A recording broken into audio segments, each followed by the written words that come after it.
Boa tarde, são 4 horas e está começando o Live Santa Portal. Quem está aqui ao meu lado hoje é o Bernardo, estudante de jornalismo estagiário aqui do Sistema Santa Cecília de Comunicação.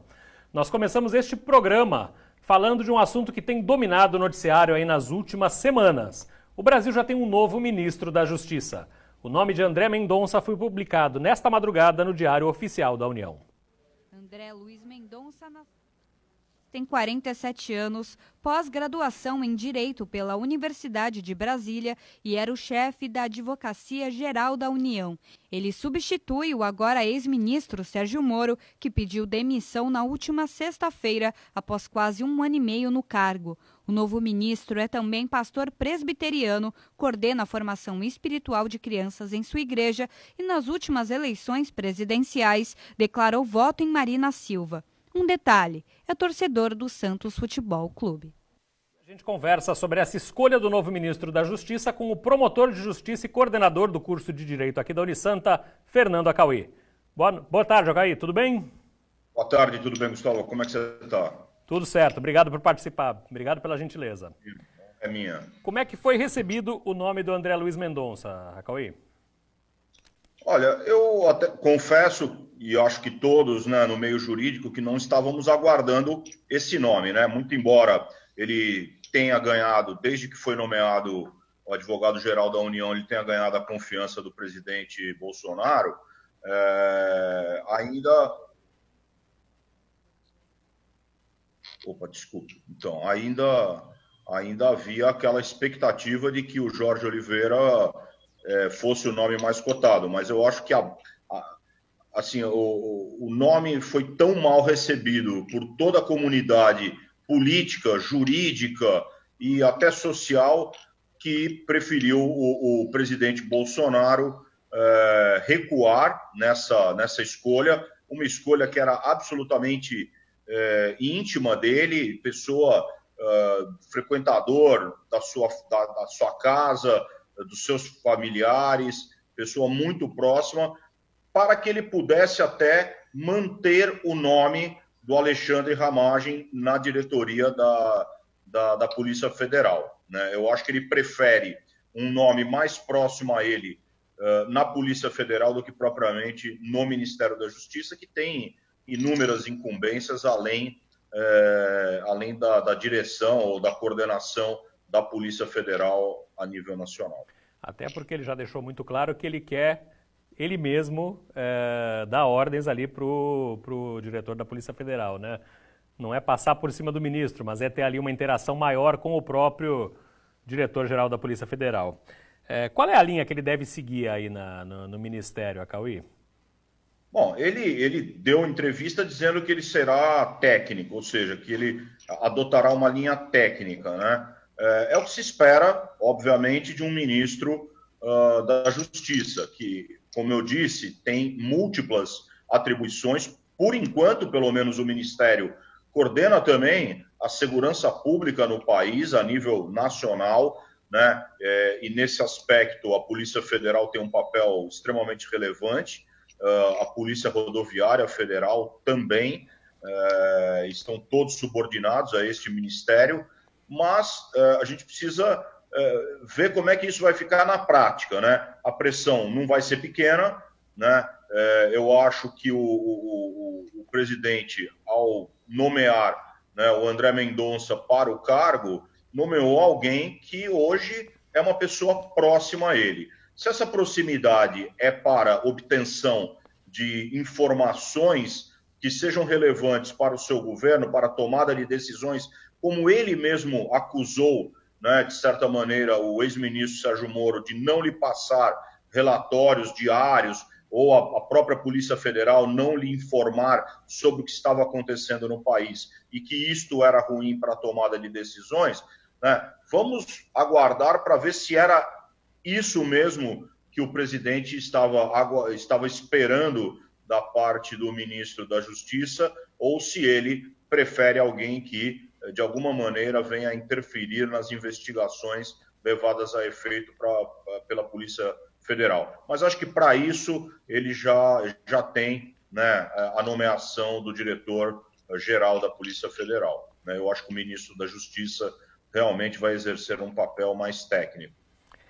Algumas curiosidades aí sobre o novo ministro, nascido em Santos também, assim como o outro candidato ao cargo que era o Sartori, também aqui de Santos, evangélico e torcedor do Santos Futebol Clube também, né?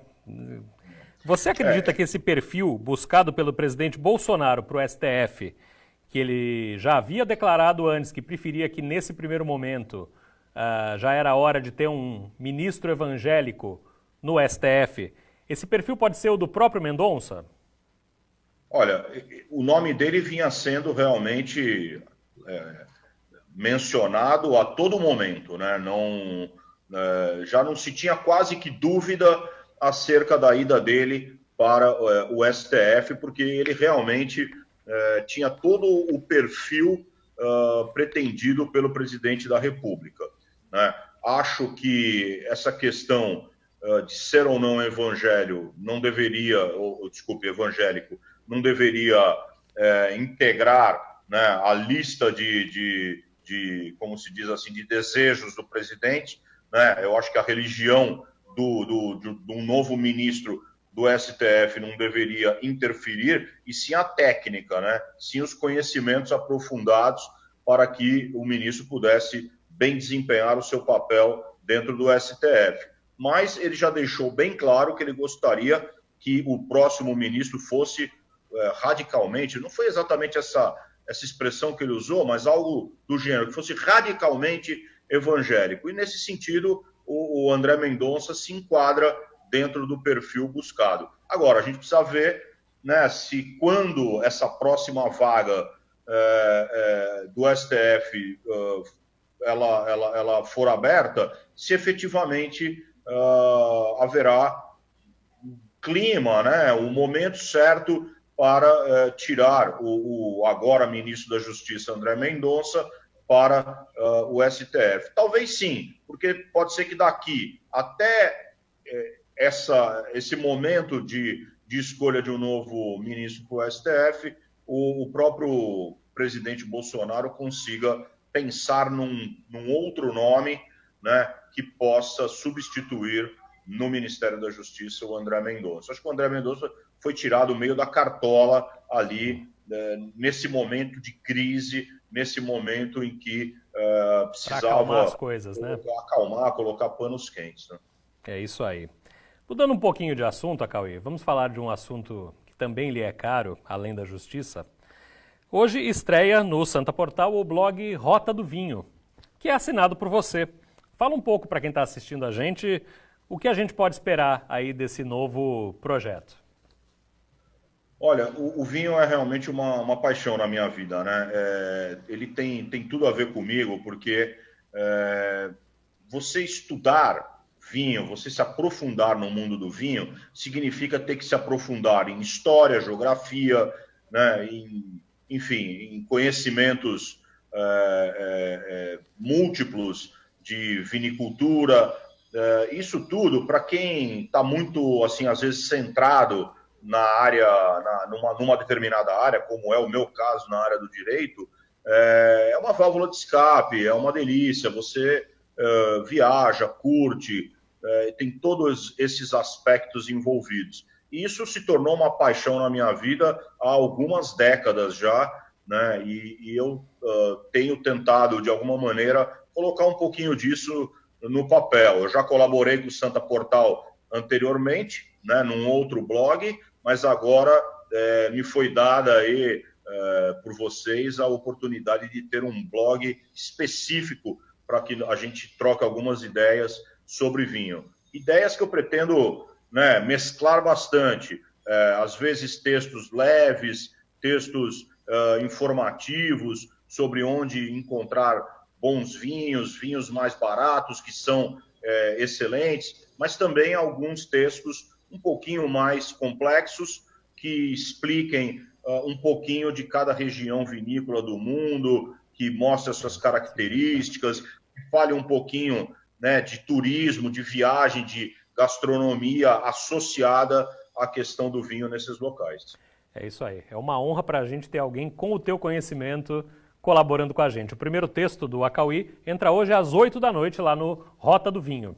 A gente vai deixar ali em destaque, você entrando no santaportal.com.br, já vai acessar logo de cara. Acauí, muito obrigado, viu, pela tua gentileza e pela participação aqui no Live Santa Portal. Imagina, eu que agradeço, estou sempre à disposição de vocês. Um abraço. Um abraço. E a gente termina esse primeiro bloco conferindo o que é destaque no Santa Portal, com o Bernardo Martini. E aí, Bernardo? Boa tarde, Gustavo. Boa tarde para você de casa, né? Ontem foi a estreia do programa, hoje é a minha estreia aqui no programa. Eu queria começar falando sobre as lives, né? Talvez a maior manifestação artística durante a pandemia. E não sei ao certo qual foi a primeira live aqui no Brasil, mas desde Gustavo Lima, em 28 de março, com uma estrutura melhor, os artistas, pelo menos aqui no Brasil, arrecadaram pelo menos 5 milhões de reais, fora toneladas e mais toneladas de alimentos, né, de cestas básicas. E eu acho que fica uma reflexão, né, além da quantidade em dinheiro com os alimentos, como que vai ficar o nosso consumo não só da parte artística, mas nosso consumo do dia a dia, né? Por exemplo, a questão do entretenimento, informação, compras, né? Telemedicina. Acho que é uma reflexão legal, né? Se a gente vai desenvolver um estilo de vida mais focado no virtual, né? Tomara, né, Bernardo? Vamos ver se esse capítulo do entretenimento é mais um que vai ser diferente depois dessa pandemia. Artistas internacionais também estão fazendo lives, né? A gente tem acompanhado aí Sim. festivais quase diariamente. Essa semana já tem aí um calendário. Diz aí alguns dos destaques dessa semana aí até sexta-feira. Eu trouxe alguns nacionais, né? Hoje tem Jeito Moleque, Israel Novaes, são lives diferentes, mas ambas acontecendo às 8 da noite. Amanhã tem Marcos e Belucci, também às 8 da noite, até sexta ainda tem 11h20, Calcinha Preta, Jeito Moleque, Matheus e Cauã e o Cabaré. Legal, bem legal. O que mais nós temos aí de destaque, Bernardo? Bom, tem notícia do futebol internacional, Gustavo. O governo francês proibiu jogos do futebol, do campeonato francês, enfim, até pelo menos setembro. Isso pode atrapalhar um plano da UEFA, que é fazer uma Superliga dos Campeões, uma Super Champions League, a ser disputada durante todo o mês de agosto. Eles vão tentar, né, nessa Champions League, essa Super Champions League, tem 2 representantes franceses, o Lyon e o PSG, e agora a UEFA estuda a possibilidade de conseguir uma autorização para realizar esses jogos na França. Vamos ver, né, o que vai acontecer, como é que vão ficar esses campeonatos nacionais todos. Tem países que já anunciaram cancelamento total, né, do campeonato, sem decesso e acesso, fica tudo como está para 2021, reseta, né, Bernardo? Tem mais notícia, Bernardo? Tem sim, uma por último, mas não menos importante. O estado de São Paulo, que é o epicentro da pandemia do novo coronavírus aqui no Brasil, bateu recorde no número de mortes em um dia. Ontem, 224 mortes, passando de 2.000 o número total de mortos no estado. Perfeito, Bernardo. Rapaz de talento, hein? Vamos ficar de olho nele. O Live Santa Portal vai para um rápido intervalo, a gente volta já. A Agência Nacional de Vigilância Sanitária fez um anúncio que vai ajudar a reduzir a espera pelos exames de detecção do novo coronavírus. Quem tem mais informações é o repórter Carlos Lopes. Boa tarde, Carlão. Oi, Gustavo. Boa tarde para você e a todos que nos acompanham aqui no Live Santa Portal. Dia bastante bonito, uma terça-feira ensolarada e uma notícia boa, como você mesmo frisou, Gustavo. A partir de agora, farmácias e drogarias de todo o país poderão realizar os testes rápidos para a Covid-19. Com essa medida, Gustavo, o governo, a Anvisa, né, que autorizou esse exame rápido nas drogarias e farmácias, o governo quer diminuir a aglomeração de pessoas, principalmente na rede pública. Muita gente tem ido aos locais, hospitais, clínicas, para fazer esse teste rápido, para ver se tem ou não a Covid-19. Tem muita gente preocupada. É bom lembrar que esse teste rápido é feito como o teste de glicemia. Basta uma furadinha no dedo, o profissional da saúde colhe uma gotinha e o resultado sai em 10 e até 30 minutos. Esse resultado, Gustavo, e também o pessoal do Live Santa Portal, ele indica a presença de anticorpos contra o coronavírus. Ou seja, se houve uma exposição dessa pessoa que fez o teste rápido para o coronavírus, para a Covid-19. Quem vai dizer se essa pessoa Se essa infecção já está ativa, é o profissional da saúde que vai analisar vários exames, sinais, sintomas, enfim, esse profissional que vai dizer se a pessoa tem ou não a Covid e deverá ser ou não encaminhada para o atendimento médico. O exame deve ser feito, segundo os médicos, 7 dias depois que aparecerem os primeiros sintomas. É uma coriza, uma tosse seca, febre 38, 39 graus, perda do olfato, do paladar, também do apetite, dores no corpo, então fique ligado nesses sintomas. Esses testes rápidos não são nada baratos não. Os preços variam entre R$ 250 e R$ 380 reais. Segundo a Anvisa, a medida vale, por tempo temporário, ela vale, Gustavo, até que esse estado de emergência na saúde seja suspenso pelo governo federal. Portanto, os testes rápidos, eles têm um prazo de validade e não é qualquer um que pode fazer, não. Geralmente são indicados pelos médicos e, como eu já disse, as pessoas que têm sintomas, esses que eu falei, devem procurar os testes rápidos, as drogarias, as farmácias puderem pagar, ou então a rede pública, 7 dias depois que aparecerem esses sintomas. Está aí, portanto, mais uma medida de combate à Covid-19 para evitar também aglomerações. Sempre é bom lembrar, use máscara e também evite locais aglomerados, 2 metros de distância nas filas. Gustavo. Lave as mãos, sempre, né? Albert Sabin, o grande médico, dizia, lave as mãos, isso elimina uma série de doenças, mesmo sem coronavírus. Obrigado, Carlos Lopes. A busca pelo conhecimento não pode parar. No Dia Internacional da Educação, que é celebrado hoje, a tecnologia tem sido aliada especialmente em tempos de isolamento social por causa do Covid-19. Cada vez mais acessível, a internet tem sido fundamental nesse processo. Mas nada adiantaria Wi-Fi mais rápido, aplicativos mais modernos, se a verdadeira essência de ensinar ficasse para trás. Neste encontro virtual, o professor Aristides Brito dá uma aula sobre inteligência emocional, que faz parte do curso livre da terceira idade da Unisanta. A ferramenta vem substituindo as aulas presenciais suspensas por causa da quarentena do coronavírus. Cursos que a gente leciona em EAD, a gente grava conteúdos e disponibiliza num portal que os alunos vão acessar dependendo da sua disponibilidade. Então, a organização e a disciplina, cada um faz a sua. Agora, nesse caso, eles estão assistindo aula nos dias que eles deveriam assistir aula presencial e ao vivo com os professores. Então, a gente tem feito lives, através das plataformas, das mais variadas, e tem disponibilizado conteúdos para eles também nos materiais. Então, claro, se tiver um aluno que, de repente, tem uma dificuldade tecnológica ou de infraestrutura, esse aluno também pode acessar esses materiais porque eles são gravados. Mas o mais interessante é essa intermediação ao vivo, porque o aluno sente a responsabilidade de, naquele horário, estar na aula. Para a gente matar saudades também, que a gente frequenta o curso 2 vezes por semana, todas as terças e quintas-feiras. Então, para nós, assim, já virou uma grande família. Nós não somos, assim, colegas de turma, nós somos uma grande família.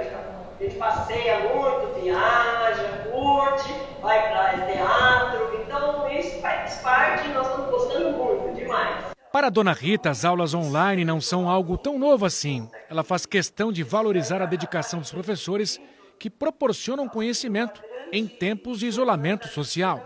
Eles estão se dedicando muito, eles estão fazendo essas lives. Então, eu só tenho que parabenizar os professores da Santa Cecília pelo empenho que eles estão tendo em continuar mantendo a gente informados, Assim, eles estão dando um jeito de estar sempre com a gente. No Dia Mundial da Educação, neste ano comemorado durante uma pandemia, a presidente da Unisanta, Lúcia Teixeira, reforça a importância do ensino à distância. Estamos ajudando outras instituições a levar a educação remota também para lugares que não poderiam ter, e também a igualdade de gênero, lutar por um clima em que possam todos poder viver, respirar o ar e principalmente aprender com as dificuldades, que é o que fica também, que mesmo as crises nos ensinam a, às vezes, deixar de lado o que não é essencial. E essa parte do consumo, o consumo tem que ser responsável e as nossas atitudes têm que ser responsáveis. Então, estamos comemorando de uma forma diferente, mas principalmente a educação, seja de que modo for, a sua força está sendo mostrada nesse Dia Mundial, em que todos precisam ser incluídos. Essa é a luta do Santa Cecília, essa é a luta dos educadores e das famílias, e celebramos então com todos vocês, que mais uma vez vai passar. E nós estamos preparando uma escola diferente, uma escola que, além de tudo que já oferecia, vai incorporar novos cuidados e que também vai cada vez mais, com a ajuda da tecnologia e com o cuidado novo, vai ser a educação que nós precisamos. Ideias muito criativas em meio à pandemia. Na reportagem a seguir, vamos mostrar uma cozinheira que conseguiu encontrar uma forma de atender aniversariantes e convidados. Andressa prepara bolos, docinhos, salgados. Há 7 anos criou a própria marca. Já tinha encomenda marcada quando veio a pandemia e a determinação para que todos ficassem em casa. O jeito foi mudar os planos. Ela falou, vou chamar 5 amiguinhos, você consegue entregar o kit para eles? Eu falei, consigo. Então, a base que você escolheu, a gente faz a sua festa um pouco menor, o bolo menor, que é só você, seu esposo e a pequena. Os brigadeiros, os salgados vocês escolhem, porque ela tinha escolhido diferente, porque era criança. E aí a gente faz igual para os convidados. Você me avisa o dia que você vai fazer a festa, porque já tinha mudado todo o roteiro, porque a festa seria outro dia, mudou tudo outro dia. Você comunica os seus convidados que vai estar recebendo um pequeno kit da festa do dia. Daí surgiu a ideia de se juntar a outras 2 profissionais para oferecer o kit completo de aniversário, com direito a vela e decoração temática. Até aí, festa garantida. Mas e a comemoração?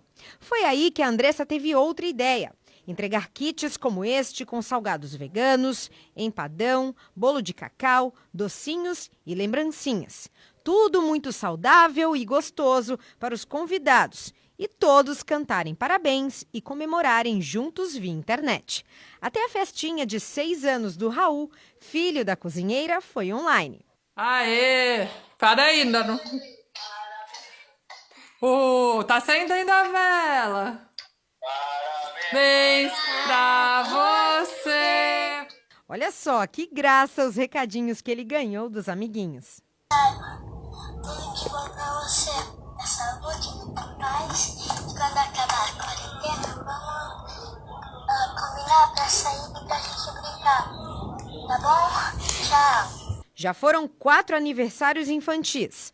4 crianças que, mesmo dentro de casa, puderam comemorar o aniversário de maneira diferente, mas bem divertida. Agora, nesse tempo que nós estamos de confinamento, como comemorar o aniversário do nosso pequeno, né? E a Andressa, como sempre, arrasou. Ela teve essa ideia da festa digital, foi perfeito. Meu filho ficou super feliz, satisfeito, tá? E eu super recomendo. E eu vi que é uma nova revolução, que é uma tendência, né? Porque eu vejo que a parte do digital, principalmente essa molecada que está vindo, eles já sabem mexer no celular, no tablet, no iPad melhor que a gente. Eles sabem até mexer melhor nos aplicativos.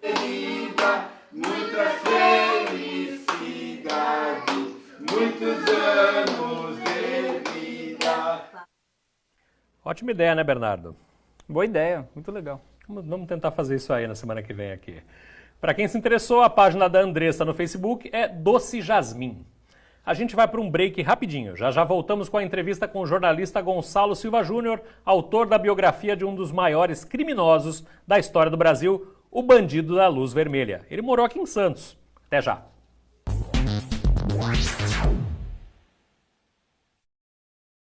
Estamos de volta. Bernardo, você já ouviu falar do Bandido da Luz Vermelha? Não, esse não, Gustavo. Um dos criminosos mais famosos do Brasil. O papo de agora aqui na live Santa Portal é com o jornalista e escritor Gonçalo Silva Júnior, autor de Famigerado, a biografia de um personagem conhecido da crônica policial brasileira, João Acácio Pereira, o Bandido da Luz Vermelha. Gonçalo, boa tarde, obrigado pela disposição e pela gentileza. É um prazer, Gustavo, falar com vocês, com seus telespectadores, ou internautas, não sei. As duas coisas. Estamos ao vivo aqui na TV, no Facebook e no YouTube, Gonçalo. Queria saber primeiro o que te despertou o interesse pela biografia de um personagem como o Acácio, como João Acácio. Eu sempre gostei muito do filme e eu sempre me interessei muito pela história de São Paulo, né? E João Acácio, ele foi uma figura icônica dos anos 60. Ele era o avesso daquele romantismo que a gente sempre viu na mídia, né? Da Jovem Guarda, da São Paulo progressista, das mansões. E ele foi aquela coisa ali, aquele ser que tirou tudo da ordem, digamos assim, né? Eu conversei com uma senhora que ela disse que Luz Vermelha, ele acabou com o romantismo que havia em São Paulo naquela época. E aí eu vi nesse personagem uma possibilidade interessante de contar um pouco mais da história da cidade, né? Eu já tinha escrito alguns livros, mais do meio editorial, né? A história de editoras e tal. E eu via ali um personagem muito interessante. Mas tudo isso dependia de eu conseguir ter acesso aos processos, né? Porque só pelo que saiu na imprensa, eu acho que não renderia um bom livro. E eu acabei conseguindo. Legal. Temos imagens aí rolando no ar enquanto a gente fala. Quanto tempo em cima desse projeto, Gonçalo? Eu diria para você que esse projeto se estendeu de 2012, mais ou menos, até este ano. Até o final de 2019, mais ou menos, quando o livro saiu. Foram períodos assim muito de idas e vindas, né? Eu consegui, assim, com um pouco de sorte, um pouco de ajuda de um funcionário do Museu do Tribunal de Justiça de São Paulo. Eu tive acesso a aproximadamente 23 mil páginas dos processos, 88 processos que correram contra ele na Justiça, né? Isso implicou em 8 meses fotografando esse material, né, que eu não podia levar para casa, e pesquisar lá também era inviável, porque eu trabalhava, né, eu tinha que fazer essas consultas à noite, nos fins de semana. E eu passei 8 meses fotografando, né, e antes do trabalho, depois do trabalho, depois teve as entrevistas. Eu esperei quase 5 anos para entrevistar uma senhora que tinha levado um tiro a 1 centímetro do coração. Foi a única vítima viva, né? Sobreviveu, Ela sobreviveu e ficou 49 anos em silêncio. Poxa. E aí acabei conseguindo convencê-la a falar e aí o livro se completou. E no começo do ano passado eu encontrei em São Caetano o advogado que defendeu Luz Vermelha, estava com quase 90 anos, e era a cereja do bolo, né? O personagem que faltava para completar a história toda. E acabei conseguindo, com a ajuda do filho dele, a gente bateu um papo bem legal. E, inclusive, ele morou aí, né? Roberto von Aidan, ele foi professor de Direito aí, numa faculdade de Santos, que eu não me lembro o nome agora. Morou muito tempo em Santos. E Luz Vermelha também, na fase final de crimes dele, ele morou em Santos. Vamos abordar esse capítulo santista da vida do João um pouco mais para frente. Eu achei interessante no livro, já é a segunda entrevista que a gente faz sobre esse livro, fiquei absolutamente fascinado por ele. Você não tenta glamorizar o personagem, né? Você mostra, não tenta de forma alguma provocar empatia ou simpatia pelo João Acácio, transformar ele num herói. Gustavo, diria para você, nos últimos 25 anos, saíram muitos livros. Desde a tragédia de 1992, no Carandiru, eu percebi que saíram muitos livros sobre criminosos famosos, prisões, e o próprio filme Carandiru, de certa forma, mostra vários livros glamorizam esses personagens, né? Como se eles fossem... Quer dizer, não colocam exatamente colocam mais eles como vítima de uma estrutura falha, deficitária, do que o seu conjunto como um todo, digamos assim, né? Os crimes que cometeram, as vítimas. E João Acácio, ele foi um personagem que o cinema transformou numa figura mítica, né? Sim. Ele é mostrado no filme O Bandido da Luz Vermelha, de Rogério Sganzella, que foi feito 1 ano depois da prisão do verdadeiro Luz Vermelha.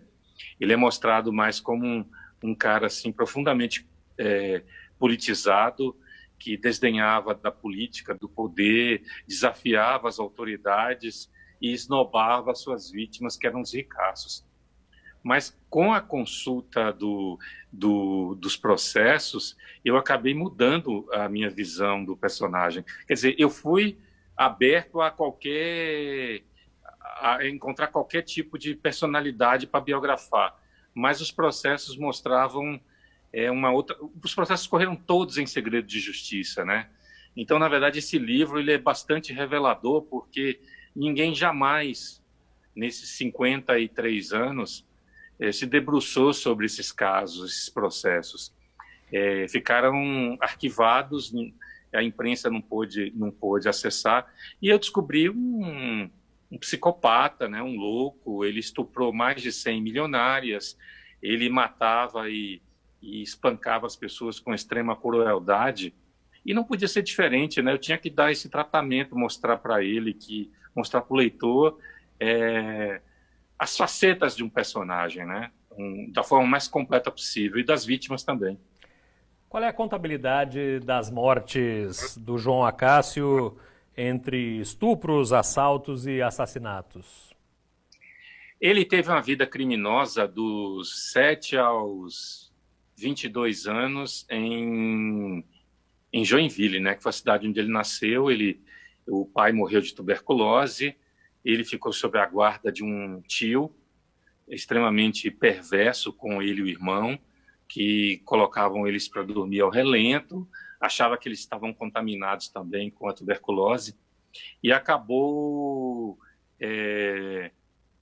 levando os dois irmãos a irem morar na rua. O irmão mais velho, Joaquim, ajudou um cego, né, ganhava uns trocados e tal, e acabou na FUNABEM, né, depois FEBEM, atual Fundação Casa, ele acabou sendo criado lá. E João Acácio virou um delinquente de rua, um menino que foi, aos 7 anos de idade, ele começou a ser abusado sexualmente. Isso vai ser fundamental, assim, decisivo na carreira criminosa dele. Ele era abusado por homens, garotos, adolescentes mais velhos que ele, e ele aprendeu a sobreviver, ele se despertou para a crueldade, né? Então ele matou 3 adolescentes a tiros, aproximadamente 3, foi o que ele confessou durante o exame psiquiátrico que foi feito com ele aqui em São Paulo.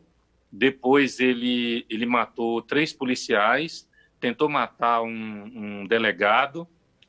Em Joinville, ele matou entre 6 e 9 pessoas. São Paulo, ele matou de 6 a 12. Por que eu digo de 6 a 12? 6 foram assassinatos investigados pela polícia, averiguados. 4, ele teve condenação em 4.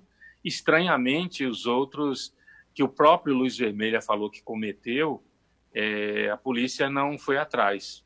Aliás, vários crimes, né? Ele participou de um roubo de uma construtora, parece que ele conseguiu muito dinheiro, a ponto de comprar um apartamento no Rio de Janeiro.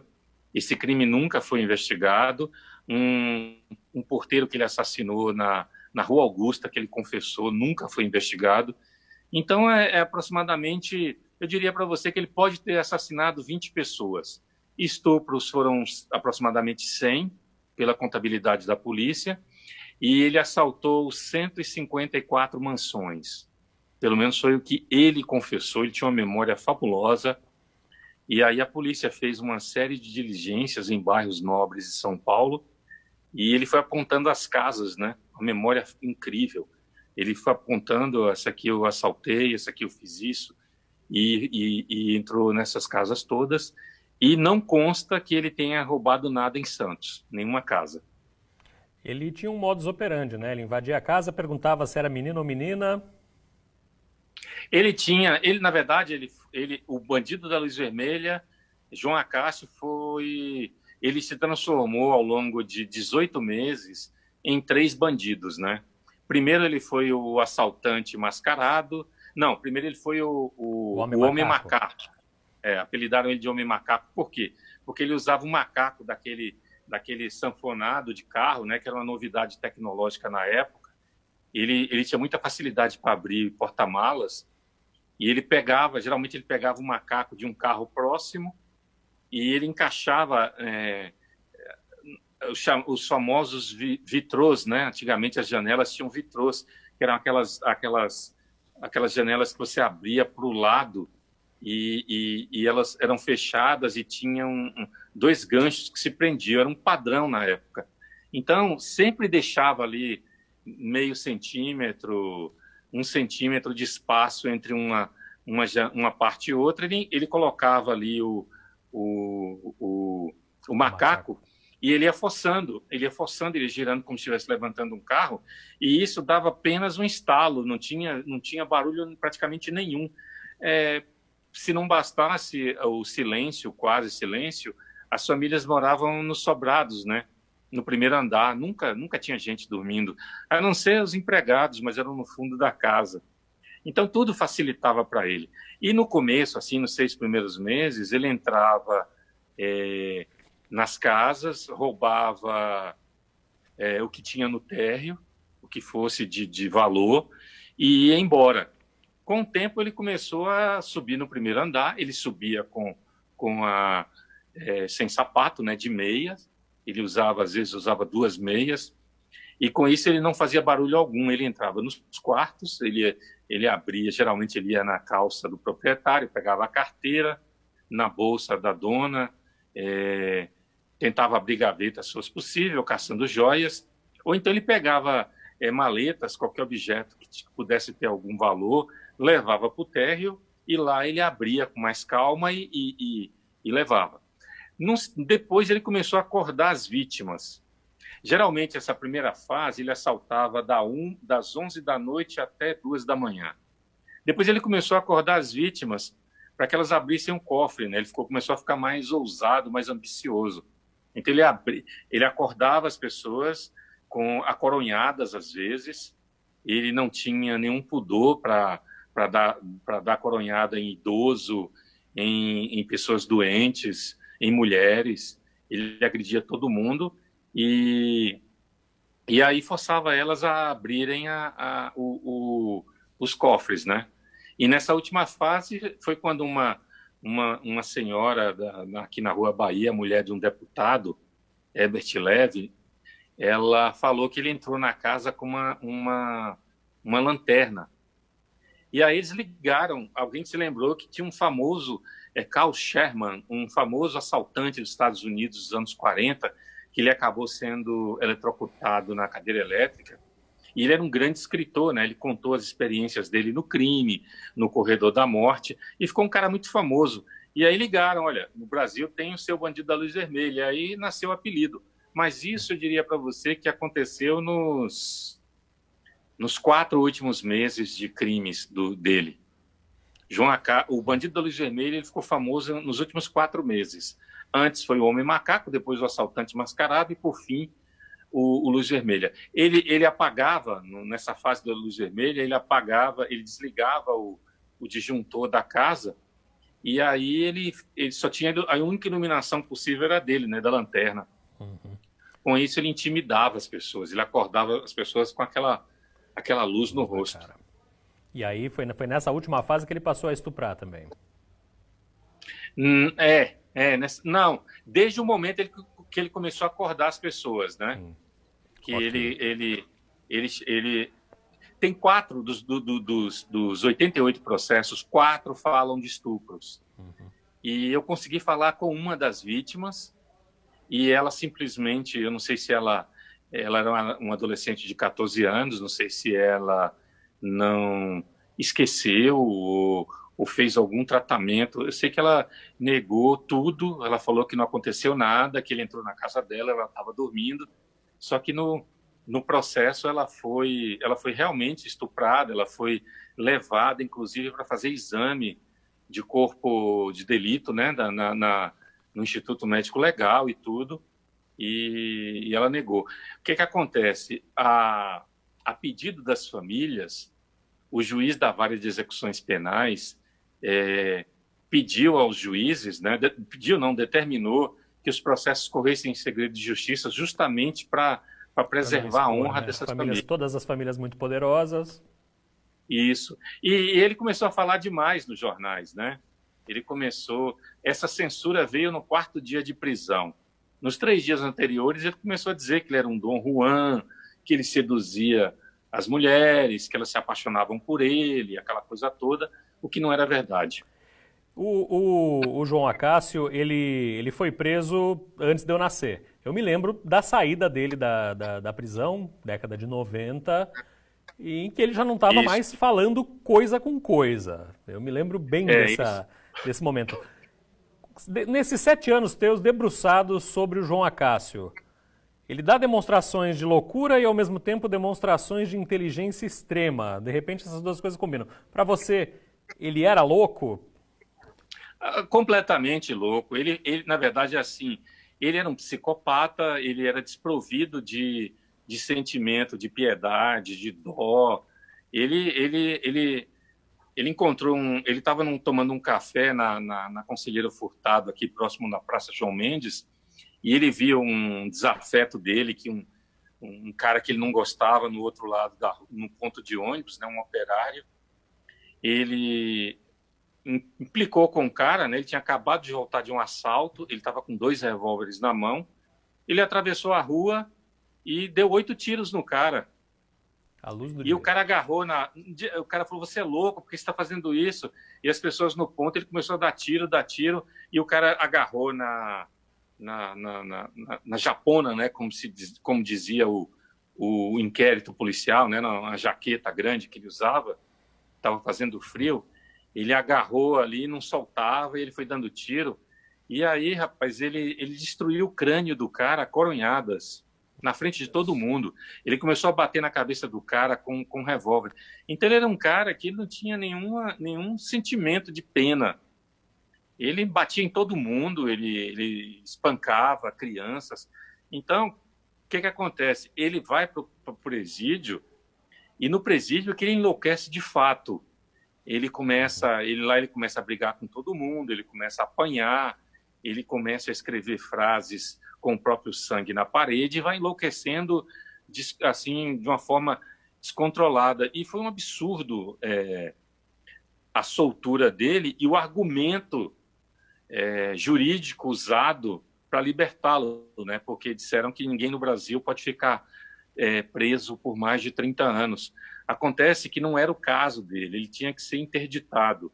Ele tinha problemas mentais e você... totalmente possível que você estenda essa prisão em forma de internamento, como se faz até hoje com Chico Picadinho, né? Que claro. O último crime que ele cometeu foi em 1976. Ele está preso há 44 anos e ele mesmo falou, não me soltem que eu vou voltar a fazer isso. E João Acácio a morte dele foi mais rápida do que se imaginava. Ele ficou em liberdade só 3 anos, né? Ele morreu assim, uma absurda. O contexto da coisa foi absurdo. Ele estuprou uma senhora de mais de 80 anos de idade, mãe do pescador que abrigou ele, né? Que era um cara muito mal intencionado. O cara abrigou ele porque a família não suportou as loucuras dele, né? E o cara achou que ele poderia ser uma atração turística com um boteco que ele tinha lá em Joinville. Uhum. E aí as pessoas iam ao bar dele para conhecer Luz Vermelha, só que Luz Vermelha começou a brigar com todo mundo, né? No dia que ele morreu, ele entrou em luta corporal, o cara cortou a mão dele com a faca, queria matar ele e tal. Ele foi para casa e acabou estuprando a mãe do cara e levou um tiro no olho, né, de espingarda. Uma morte não muito clara e a perícia não constatou, porque acharam a faca na mão dele, na mesma mão que estava com todos todos os músculos cortados, né? Então ele não podia segurar aquela faca. Uma história mal contada, mas deixaram para lá. Em que momento da vida o João Acácio veio morar em Santos, Gonçalo? A vida de crimes de João Acácio, de assaltante de mansões, ele chega em São Paulo em 64, um pouco antes do Natal, né? Um mês antes do Natal, em novembro de 64. Ele tem uma carreira como batedor de carteira, de ladrão de correntinhas, que ele vendia na Praça da Sé. Depois ele teve uma vida roubando carros no Rio de Janeiro para uma quadrilha de desmonte desmanche em São Paulo. E em março de 66 ele começa a roubar mansões, né? Levado por um cara. Era uma coisa que ele já tinha feito em Joinville. Ele roubou lá umas 15 mansões em Joinville, acabou inclusive condenado por isso. E aí, aqui em São Paulo, ele fica de março de 66 até a prisão dele, no dia 7 de agosto de 67, são 16 meses. Como eu falei para você, foram 150 né? Mansões. No Réveillon de 66, ele tinha uma namorada com quem ele brigava o tempo todo, uma relação muito conturbada. Ele vai passar o Réveillon em Santos. E aí eles ficam encantados, ele acha que Santos é um lugar maravilhoso, ele adora a praia, e ele decide que vai morar em Santos. Com o cerco a ele morava numa pensão, né? Ele passou a maior parte do tempo morando numa pensão na rua Helvétia, exatamente no quarteirão hoje, no mesmo quarteirão onde hoje é o coração da Cracolândia, em São Paulo. Então ele vai morar lá numa pensão, né, no Hotel São Carlos, que era um hotel pequeno. E em maio de 1967, ou seja, maio, junho, julho, agosto, menos de 3 meses antes de ele ser preso, ele decide morar em Santos. Eu não me lembro o nome da rua, talvez você tenha aí. Floriano Peixoto. Foi no edifício Cannes, né? Isso, edifício Cannes. Isso. Ele vai morar nesse edifício e passa a ter uma vida de balbúrdia, como diria um ministro aí, de festa, né?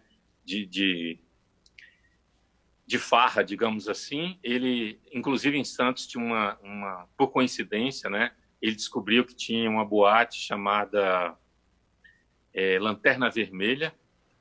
Coincidência que ele usava também a lanterna. Foi uma coincidência, uma coisa não levou à outra. Quer dizer, ele não começou a roubar depois que ele frequentou essa boate. Ele já usava a lanterna. E ele ficou amigo do dono, ele frequentava muito. Qual era a rotina dele? Ele ficava do início da noite até 2, 3 da manhã, bebendo, se divertindo, gastando muito nos bares e boates de Santos. E depois ele vinha para São Paulo. Primeiro ele vinha de ônibus inicialmente, né? Aí ele vinha de ônibus, pegava um táxi, descia nas casas e roubava. Depois ele começou a pegar muitos objetos grandes, né? Ele tinha um receptador que era namorado dele também, né? Ao mesmo tempo que ele estuprava as mulheres, ele tinha relacionamento com homens. E aí esse cara montou uma rede de 12 receptadores que distribuía os objetos roubados por São Paulo, Ribeirão Preto, Campinas. Era um esquema bem... E Luz Vermelha roubou, Gustavo, aproximadamente o equivalente para comprar 900 carros populares. Minha Nossa Senhora. Você imagina, em 18 meses, a quantidade de dinheiro e de joias que ele roubou, que a polícia fez um cálculo. Aí eu fiz uma divisão. Pelo valor do Fusca da época, dava para comprar 900 carros. Era muita coisa, né? Diria para você que isso seria hoje uns 3 milhões de reais. E aí ele começou... Aí tinha um motorista de táxi aí em Santos chamado Manuel Moro. Se alguém estiver nos ouvindo e souber dessa pessoa, e souber se ela está viva ou não, que pode estar viva, e puder entrar em contato comigo, eu adoraria, porque de repente a gente complementa o livro depois. A polícia prendeu o Manuel Moro durante 24 horas, mas por uma briga de delegados aqui, que um queria tomar à frente o protagonismo da coisa, um delegado tinha prendido o Manuel Moro e mandou soltar. Não investigou nada. E aí...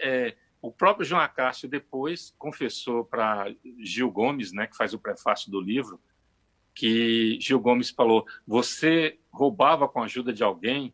Aí João Acácio confirmou que sim, ele falou assim, foi Manuel Moro? Aí ele confirmou também.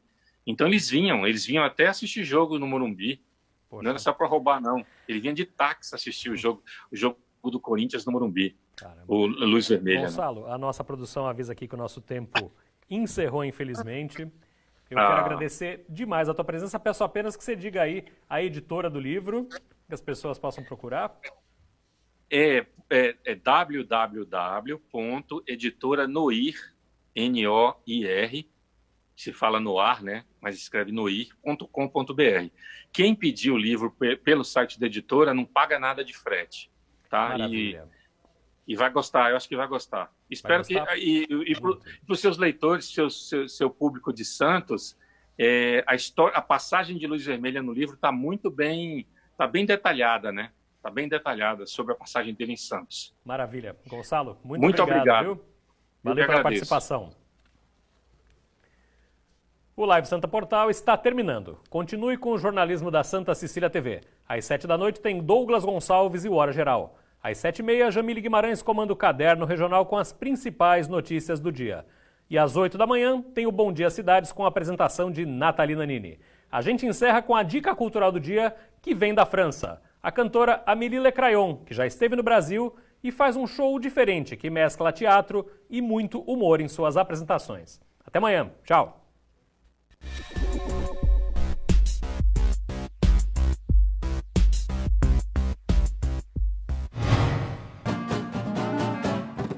Elisabeth, devant sa garde-robe, à 7h32 s'arrache les cheveux. Elisabeth, devant sa garde-robe, elle sait jamais